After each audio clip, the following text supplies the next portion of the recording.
நாம் இருக்கிறது பூதலப்பட்டு பீமேஸ்வரர் கோயிலில் தான் இருக்கோம். இந்த கோயிலுக்குள்ளே இப்போ நம்ம போகலாம். இந்த கோயில் பார்த்திங்கன்னா நம்ம ஆந்திர பிரதேசம் சித்தூர் மாவட்டத்தில் இருக்கிற பூதலப்பட்டு அப்படின்ற ஊரில் இருக்கிற நீவா நதி அப்படின்ற நதிக்கரையோரத்தில் கட்டப்பட்ட பெரிய சிவாலயம். இதை கட்டினது யாருன்னு பார்த்தீங்கன்னா நம்ம 3ஆம் குலோத்துங்க சோழன் கட்டியிருக்காரு. பாலா திரிபுர சுந்தரி சமேத அகஸ்தீஸ்வர சாமி அப்படின்னு சொல்கிறாங்க. இந்த கோயில் நம்ம பெண்ணேஸ்வரன மடம் எப்படி கட்டியிருக்கிறதோ அதே கலைப்பானையில் கட்டியிருக்காங்க. கண்டிப்பாக இதை பொறுமையாக நீங்கள் பாருங்கள்.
நம்ம பெண்ணேஸ்வர மடம் கோயில் எப்படி பெண்ணை ஆற்றங்கரையில் கட்டியிருக்காங்களோ அதே மாதிரி இந்த கோயில் வந்து பீமா அப்படின்ற ஆற்றங்கரையில் தான் கட்டியிருக்காங்க. அதனால தான் இந்த கோயிலை பீமேஸ்வரர் கோயில் அப்படின்னும் அழைக்கிறாங்கன்றது இதில் சிறப்பான ஒரு ஒற்றுமை. கோயிலில் நுழைஞ்சோன்னா லெஃப்ட் சைடில் இருக்கிற வசந்த மண்டபத்தின் பக்கச்சுவரில் தான் நம்ம தேடி வந்த அந்த அதியமான் பெருவெளி இருக்கிற நாவர் தாவளத்திற்கான விடை வந்து கிடைச்சது.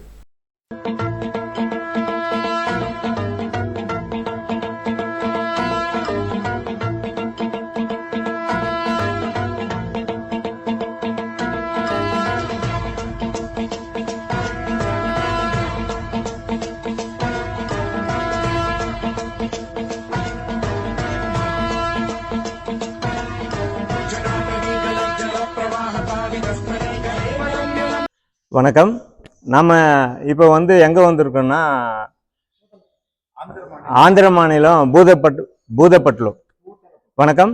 நம்ம இப்போ வந்திருக்க இடம் வந்து பார்த்தீங்கன்னா சித்தூர் மாவட்டம் பூதலப்பட்டுன்ற இடத்துல இருக்கிற ஒரு பெரிய கோயிலுக்கு வந்திருக்கோம். ஏன் இங்கே வந்திருக்கோம்னா அதியமான் பெருவெளி பற்றிய தொடர் தகவல்களை தேட வந்திருக்கோம். நம்ம முன்னாள் அருங்காட்சியக காப்பேச்சர் கோவிந்தராஜ் தான் இந்த கோயிலுக்கு போனால் இந்த அதியமான் பெருவெளி கல்வெட்டு பற்றி ஒரு தகவல் கிடைக்கும்னாரு. அதன் அடிப்படையில் வந்திருக்கோம். இப்போ சார் சொல்கிறத நம்ம கேட்கலாம். இந்த ஊரில் பல இடங்களுக்கு நம்மளை கூட்டிகிட்டு போனவர் பார்த்திங்கன்னா இந்த ராமையா தான். அதுக்கப்புறம் துர்வாச நாயுடுவும் நம்மளுக்கு உதவியாக இருந்தார். நம்ம வந்து இப்போ வந்திருக்கிற இடம் வந்து ஆந்திர மாநிலம் சித்தூர் மாவட்டம் பூதலப்பட்டு வட்டம் பூதலப்பட்டு வில்லேஜ், அந்த வில்லேஜில் வரும். இந்த கோயில் பேர் வந்து பீமீஸ்வரமுடைய நாயனார் அப்படின்னு சொல்லிட்டு இந்த கல்வெட்டில் சொல்கிறாங்க. இப்போ வந்து சிவன் கோயில்னு சொல்கிறாங்க. ஆனால் அந்த கல்வெட்டில் பீமீஸ்வரமுடைய நாயனார்னு சொல்லிட்டு இருக்குது. இந்த கல்வெட்டினுடைய முக்கியம் நம்ம ஏன் அதை தேடி வந்தோன்றதை நீங்கள் சொன்ன மாதிரி நம்ம தருமபுரியிலிருந்து இந்த பூதலப்பட்டு வரையிலுமான ஒரு வழி இருந்திருக்கு, வணிக பெருவழி அல்லது அந்த இருந்திருக்கு. அதனுடைய பெயர் வந்து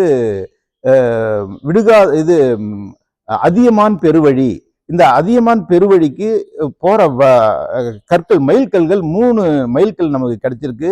ஒன்று தர்மபுரிக்குள்ளேயே கிடைச்சிருக்கு, அப்புறம் இன்னொன்று முத்தம்பட்டின்ற இடத்துல கிடைச்சிருக்கு, அதுக்கடுத்தது கொண்டப்ப நாயக்கன் பள்ளின்ற ஒரு இடத்துல கந்தளி பக்கத்தில் கிடைச்சிருக்கு. ஆகவே இந்த 3 நடுகற்களையும் வைத்து 3 மைல் கற்களையும் வைத்து பார்க்கும் பொழுது அதனுடைய டைரக்ஷன் வந்து பார்த்தீங்கன்னா இந்த சைடில் காட்டுச்சு, ஆந்திரா பக்கம் போகிற மாதிரி காட்டுச்சு. சரின்னு சொல்லிட்டு அந்த 3 நடுகளுடைய டிஸ்டன்ஸை கனெக்ட் பண்ணி பார்க்கும் பொழுது ஒரு காதம்ங்கிறது 7.5 கிலோமீட்டர் அப்படிங்கிற ஒரு கால்குலேஷனுக்கு நம்ம முடிவுக்கு வந்தோம். அதாவது ஒரு காதம் என்பது 7.5 கிலோமீட்டர் என்பதை 29, 27, 21 ஆகிய 3 இடங்களில் உள்ள மைல் கற்களை கொண்டு நம்ம ஒரு முடிவுக்கு வந்தோம். அங்கிருந்து ஒரு 150 கிலோமீட்டர் தொலைவில் நாவர்த்தாவளம் என்ற ஊர் இருக்கிறது என்ற முடிவுக்கு வந்து அந்த 150 கிலோமீட்டர் தள்ளி இருக்கிற ஊர் எது என்று தேடும் பொழுது தென்னிந்திய கல்வெட்டு தொகுதி 23, தென்னிந்திய கல்வெட்டு தொகுதி 23 உள்ள 53வது கல்வெட்டு எண் 53 ஒரு கல்வெட்டு வெளியாக இருந்தது. அந்த கல்வெட்டு இருக்கும் இடம்தான், அந்த கல்வெட்டு இருக்கக்கூடிய இடம் தான் இந்த பூதலப்பட்டுன்ற ஒரு இடம். இப்ப அந்த கல்வெட்டினுடைய முக்கியத்துவம் என்ன, அதாவது அந்த கல்வெட்டு தென்னிந்திய கல்வெட்டில் போட்டிருக்கக்கூடிய அந்த கல்வெட்டு சரிதானா என்பதை உறுதிப்படுத்துவதற்காகவும், மேலும் இது வந்து நாவர்த்தாவம் தான் என்று இது நாம் உறுதிப்படுத்த வேண்டுமானால் நமக்கு வந்து கூடுதல் சில தகவல்கள்லாம் தேவை என்பதற்காக அந்த இடத்திற்கே நேரடியாக வர வேண்டும் என்று கிட்டத்தட்ட ஓராண்டுக்கும் மேலாக முயற்சி செய்து இன்று நான் நம்முடைய அருங்காட்சியக காப்பாட்சியர் சிவகுமார் மற்றும் கிருஷ்ணகிரி வரலாற்று ஆய்வு மற்றும் ஆவணப்படுத்தும் குழுவினுடைய செயலாளராக இருக்கக்கூடிய தமிழ்ச்செல்வன் மற்றும் ஆசிரியர் பாலாஜி ஆகிய அனைவரும் இன்று காலையில் புறப்பட்டு இங்கு வந்து சேர்ந்தோம். வந்து சேர்ந்து இந்த கோயிலை முழுவதும் சுற்றி பார்த்தோம். இந்த சுற்றி பார்த்ததில் வந்து ஒரு முக்கியமான செய்தி என்னன்னு கேட்டிங்கன்னா, இந்த கோயில் வந்து ஒரு 3ஆம் குலோத்துங்கன் காலத்து கோயில் என்பது மிக தெளிவாக அதனுடைய கட்டடக்கலை மற்றும் சிற்பக்கலைன்னு பார்த்தீங்கன்னா அந்த கருவறையை சுற்றி இருக்கக்கூடிய கோஷ்டத்தில் இருக்கக்கூடிய சிற்பங்கள், சண்டிகேஸ்வரர், சூரியன், சுப்பிரமணியர், இது எல்லாமே வந்து பார்த்தீங்கன்னா ஒரு 12ஆம் நூற்றாண்டு பிற்கால சோழருடைய கலை அமைதியில் இருக்கக்கூடிய ஒரு சிற்பமாக இருக்கிற காரணத்தினால் இது வந்து நிச்சயமாக ஒரு 3ஆம் குலோத்துங்கனுடைய காலத்தில், அதாவது நாம் இப்போ சொல்லக்கூடிய அதியமான் விடுகாலழிய பெருமானுடைய காலத்தில் கட்டப்பட்ட கோயில் என்பது மிக உறுதியாக தெரிகிறது. ஆனால் அந்த கருவறையிலோ முகமண்டபத்திலோ வந்து எந்த விதமான கல்வெட்டுகளும் இல்லை. இந்த கோயிலினுடைய அமைப்பை பார்த்தோம்னா அப்படியே நம்ம கிருஷ்ணகிரி மாவட்டத்தில் இருக்கக்கூடிய பெண்ணேஸ்வர மடம் கோயில், சிவன் கோயில் இருக்கு பாருங்க, அதனுடைய அமைப்பு அப்படியே அதே அமைப்பு, அதே திசைகள் எல்லாமே அப்படியே தான் இருக்கு. அதுக்கு அடுத்ததா அந்த கோயில் வந்து பெரிய வளாகம்ன்றதுனால அதனுடைய ஒரு பக்கத்துல வந்து ஒரு மண்டபம் இருக்கு, வசந்த மண்டபமா அல்லது ஒரு மண்டபத்தை வச்சு கட்டியிருக்காங்க. அந்த மண்டபத்துல தான் நாம தேடி வந்த கல்வெட்டு இருக்கு. ஆகவே கோயில், அந்த கோயிலினுடைய ஒரு மண்டபம், அந்த மண்டபத்தினுடைய காலம் வந்து நிச்சயமா வந்து இது கிடையாது, சோழருடைய கோயில் கிடையாது, சோழருடைய கலைபாணி கிடையாது. இது வந்து விஜயநகருடைய கலைபாணி. அதாவது 15ஆம் நூற்றாண்டு 1500க்கு மேல இருக்கிற ஒரு விஜயநகருடைய கலைபாணி. அதை வந்து நம்ம அந்த மேல இருக்கக்கூடிய அந்த மதலை என்று சொல்லக்கூடிய இடம், அது எல்லாமே வந்து பாத்தீங்கன்னா இந்த கீழே வந்து இது இருக்கக்கூடிய கபோதகம் இது இந்த அமைப்புகள்லாம் வச்சு பார்க்கும் பொழுது இது நிச்சயமாக இது வந்து விஜயநகர காலத்துக்கு ஒரு மண்டபம் தெரியுது. அதே காலத்தை சேர்ந்த கல்வெட்டு. இந்த கல்வெட்டு வந்து பாத்தீங்கன்னா 1517 1517 இந்த காலத்தை சேர்ந்த இந்த கல்வெட்டு. இந்த கல்வெட்டுல தான் வந்து மிக முக்கியமான செய்திகள்லாம் இருக்கு. அதாவது நம்ம தேடி வந்த ஒரு விஷயம். இங்க வந்து பாத்தீங்கன்னா இங்க பாருங்க, நாளுக்கு அடுத்தது நா வ ல இன் பே, நாவலன் பே ரு இன் த வில், தவில்னு இருக்கு, தெருவில்ன்றதுக்கு பெருந்தவில் போட்டு அதுக்கப்புறம் வந்து நான் தேசத்தில், நானா தேசத்தில், நாண தேசத்தில் போட்டிருக்காங்க ஸ்பெல்லிங். நாண தேசத்தில் 5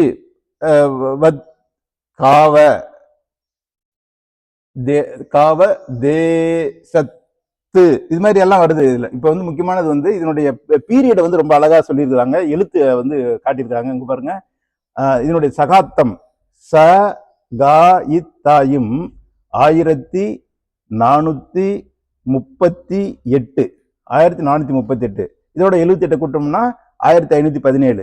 ஆகவே இந்த காலத்துல வந்து ஆண்டது வந்து 1517 இந்த பகுதியை ஆண்டது வந்து கிருஷ்ணதேவராயர். அவருடைய காலத்து கல்வெட்டு இது. இதுல வந்து பல செய்திகளை சொல்றாங்க. இதுல என்னன்னா, நாவலன் பெருந்தெரு பாருங்க, இந்த நாவலன் பெருந்தெருவில் பலவிதமான வணிகர்கள், நானாதேசிகள், 5 வண்ணத்தார், பலப்பட்டடை போன்ற ஒரு பல வணிகர்கள்லாம் சேர்ந்து அந்த தெருவில் வசிச்சுட்டு இருக்காங்க. அவங்க என்ன பண்றாங்கன்னா, ஒவ்வொரு வீட்டார்கிட்ட இருந்தும் அவங்கவுங்க என்னென்ன பிஸ்னஸ் பண்றாங்களோ, மிளகு, வெத்தலை, பாக்கு, தேங்காய், பருப்பு, அரிசி, இது மாதிரி இது எண்ணெய், அதுக்கப்புறம் வந்து பஞ்சு, நூல், இது மாதிரி பல பொருட்களை வந்து வியாபாரம் பண்றாங்க. ஒவ்வொன்றும் ஒரு பொருளா இருக்கு, ஒரு மூட்டையா வச்சு வியாபாரம் பண்றாங்க. அப்படி வியாபாரம் பண்ணும்போது ஒவ்வொரு பொதிக்கும், ஒவ்வொரு பொதின்றது ஒரு மூட்டை, ஒவ்வொரு மூட்டைக்கும் இவ்வளவு தூரம் வரி அப்படின்னு சொல்லிட்டு ஒவ்வொன்றுத்துக்கும் வரி போட்டு அந்த வரியிலிருந்து ஒரு பங்கை எடுத்து இந்த கோயிலுக்கு தானமா கொடுக்குறாங்க. அதுதான் இந்த கோயிலினுடைய மிக முக்கியமான இந்த கல்வெட்டினுடைய செய்தி வந்து என்னன்னா, இந்த பூதலப்பட்டு என்ற ஒரு ஊரில், பூத்தலைப்பட்டு, இந்த ஊர் பேர் கூட நல்ல அழகா வருது பாருங்க, பூ இத்தலை இப்பா இட்டு, இந்த ஊர் வந்து பூத்தலைப்பட்டு அப்படிங்கிறது. இதுதான் இப்ப பூதலப்பட்டா மாறி இருக்கு. ஆகவே இந்த பூத்தலைப்பட்டில் இருக்கக்கூடிய நாவலன் பெருந்தெருவில் வசிக்கக்கூடிய மேற்குறிப்பிட்ட வணிகர்கள் எல்லாம் தங்களுடைய வணிக பொருட்களுக்கு ஒரு குறிப்பிட்ட அளவு காசை கொடுத்து அந்த காசை வந்து இந்த கோயிலுடைய பராமரிப்பு மற்றும் வளர்ச்சிக்காக கொடுத்துருக்குறாங்க. அந்த செய்தியை தான் நாம வந்து இந்த கல்வெட்டுல பாக்குறோம். ஆகவே இதுல இருந்து என்ன தெரியுது அப்படின்னு சொல்லி பார்த்தோம்னா, வணிகர்கள் வந்து நம்ம இந்த இதுல சொல்லக்கூடிய வந்து நாவலன் பெருந்தெருங்கிற ஒரு வார்த்தை இருக்கு பாருங்க, இந்த வார்த்தை தான் நம்ம தேடி வந்த வார்த்தை. இதனுடைய பழைய பேர் தான் வந்து நாவர் தாவளம். தாவளம்ங்கிறது குடியிருப்புன்னு சொல்லுவோம். நாவர் தாவளம், நாவர் மரங்கள்லாம் இந்த பகுதியில் நிறைய இருந்திருக்குன்னு நினைக்கிறேன். அதனால அந்த காலத்துல இருந்து, அதாவது 13ஆம் நூற்றாண்டிலிருந்து இங்க வந்து நாவர் பழங்கள், நாவர் மரங்கள்லாம் அதிகமா இருந்ததுனால நாவர் தலம்னு பேர் வச்சிருந்திருக்கிறாங்க. அதுக்கப்புறமா ஒரு 200 அல்லது 300 வருஷம் கழிச்சு நாவர் தாவளம்ங்கிற பேர் வந்து நாவலன் பெருந்தெருவா மாறி இருக்கு. இப்ப அதை விட மிக முக்கியமான விஷயம், அப்பயும் அதாவது நாவலன் பெருந்தெருவா இருக்கும் பொழுதும் அங்க வணிகர்கள் தான் வாழ்ந்திருக்கிறாங்கன்றதுக்கு இந்த கல்வெட்டு மிக சிறந்த சான்று. அதை விட மிக முக்கியமான ஒரு செய்தி என்னன்னு கேட்டீங்கன்னா, இன்றும், அதாவது இன்னைக்கு கூட பாத்தீங்கன்னா இந்த கோயில்ல வந்து தர்மகர்த்தாவா இருக்கக்கூடியவர் ஒரு வணிகர் தான், மளிகை கடை வச்சிருக்கக்கூடிய ஒரு வணிகர். இந்த இவர்கள் ஃபேமிலி, இந்த வணிகர்கள் எல்லாம் இப்பொழுதும் அதே தெருவில் தான் வசிக்கிறார்கள். அந்த நாவலன் பெருந்தெரு என்று சொல்லக்கூடிய ஒரு தெரு இருக்கிறது. அந்த தெருவில் தான் இந்த ஊரில் இருக்கக்கூடிய வணிகர்கள் எல்லாமே வீடு வச்சிருக்காங்க. அந்த வீட்டையும் போய், அந்த தெருவையும் நம்ம போய் பார்க்க போறோம். ஆகவே நாம் தேடி வந்த விஷயம் என்னன்னு கேட்டீங்கன்னா, நம்ம அந்த 3 கல்வெட்டுகளில் அதாவது மயில் கற்களில் இருக்கக்கூடிய அதியமான் பெருவழி எது அப்படிங்கிற ஒரு கேள்விக்கு இது மிக சரியான விடையாக நமக்கு வந்து இந்த பூதலப்பட்டு என்ற ஊரும், இங்க இருக்கக்கூடிய கல்வெட்டும், அதே போல இன்றும் நடைமுறையில் இருக்கக்கூடிய அதே வியாபாரிகளால் நிர்வாகம் செய்யப்படுகின்ற கோயிலும் என்பதுதான் மிக முக்கியமான செய்தி.